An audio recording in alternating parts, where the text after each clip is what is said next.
ಈಗ VIP ಗಳಿಂದ recommendation letter ತೊಗೊಂಡು ಬಂದು ಅವರು ಕೂಡ ನಮಗೆ VIP ದರ್ಶನದಲ್ಲೇ ಬಿಡಿ ಅಂತ ಕೇಳ್ತಾರೆ, ಅದು ನಮಗೆ ತೊಂದರೆ ಆಗ್ತಿದೆ.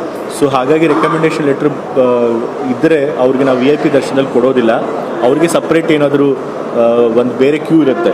ಅವರು ಮಹಾಬಲೇಶ್ವರ ದೇವಸ್ಥಾನದಿಂದ ಸುತ್ತಾಕೊಂಡು ಮತ್ತೆ ವಾಪಸ್ಸು ಸಾಮಾನ್ಯ ಸರ್ತಿಗೆ ಜಾಯಿನ್ ಆಗಿ ಮೇನ್ ಎಂಟ್ರೆನ್ಸಿಂದ ಹೋಗಿ ಅವ್ರು ದರ್ಶನ ಅವ್ರ ವೆಹಿಕಲ್ಲು ಕೂಡ ಮಹಿಷಾಸುರ ಸ್ಟ್ಯಾಚ್ಯೂಟ್ ಅಂತ ಮಾಡ್ತಾರೆ.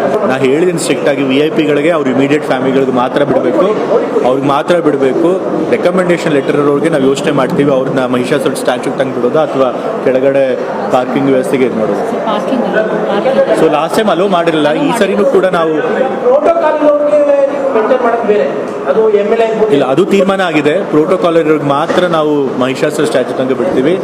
ಆದರೂ VIP ಪರ್ವ ಲೆಟರ್ ತೊಗೊಂಡು ಏನಾದರೂ ಬಂದಿರ್ತಾರೆ ಅವ್ರನ್ನ ನಾವು ಬೆಟ್ಟದ ತಪ್ಪಲಲ್ಲೇ ನಿಲ್ಲಿಸಿ ಅವ್ರಿಗೆ ಮಾಮೂಲಿ ಬಸ್ಗಳಿಂದ ಹತ್ಕೊಂಡು ಅವ್ರು ಸಪ್ರೇಟ್ ಕ್ಯೂ ಇರುತ್ತೆ ಆ ಕ್ಯೂನಲ್ಲಿ